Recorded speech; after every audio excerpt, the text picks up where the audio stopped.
much, recognized Mr. for Speaker. 5 minutes. Thank you, and I appreciate my colleague for yielding, and I want to congratulate my colleague, Mr. Webster, on management of his first rule.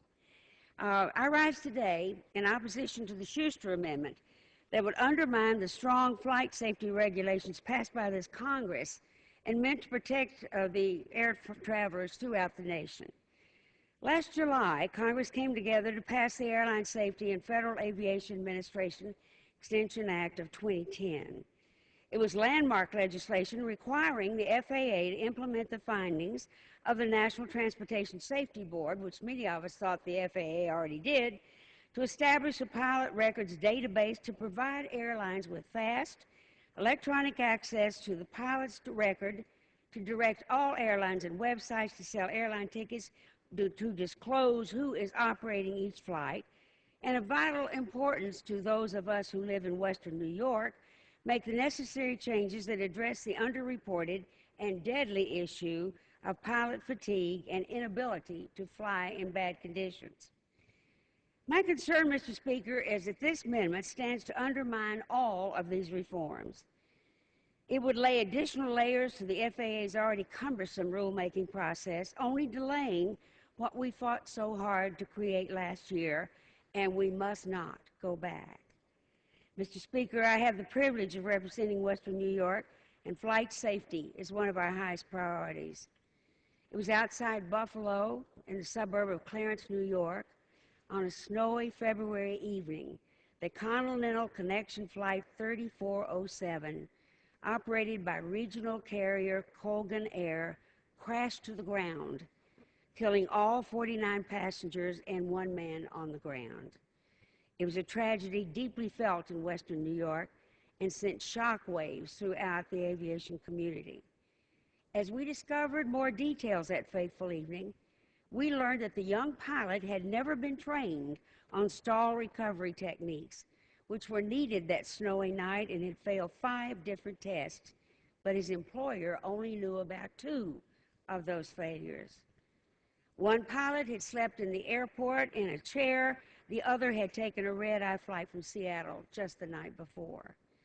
It exposed delinquencies in commercial aviation that desperately needed solutions. Pilots are all paid, and discrepancies in the training requirements exist between major carriers and their regional partners. And pilot records are inconsistent, meaning a pilot's entire flying record was not available to his employer. In the 2 years that followed, we took tremendous effort to learn from the lessons of that painful night. Led by heroic family members of the victims of Flight 3407, Congress passed the Airline Safety and Federal Aviation Administration Extension Act. I want to take a moment to recognize the courage and the tenacity of those family members. In the past 2 years, they worked through the grief of their own loss and advocated for safer skies for the rest of us.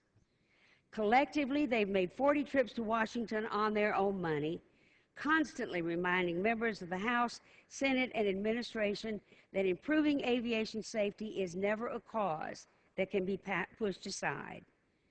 They have become the most effective group of citizens I have seen in my time in government. Every one of us, and we all do almost every week, who steps into an airplane owes them tremendously, and I am pleased to call them my friends. The nation cannot thank them individually, but this Congress can pass them by voting no on the Schuster Amendment.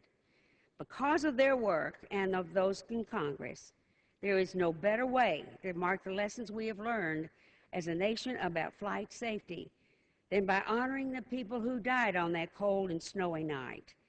This has been the mission of their families and has become a mission of mine.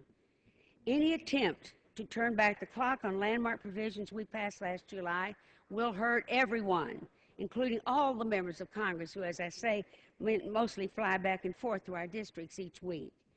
To think that the pilot flying that plane is so fatigued that he or she is not at their peak is astounding and dangerous to all of us. These safety provisions must stay intact. They must apply to all pilots. It should not take another tragedy for us to have to relearn the lessons of flight safety. I urge my colleagues to vote no on this amendment, which should not be in this bill, and I yield back the balance of my time.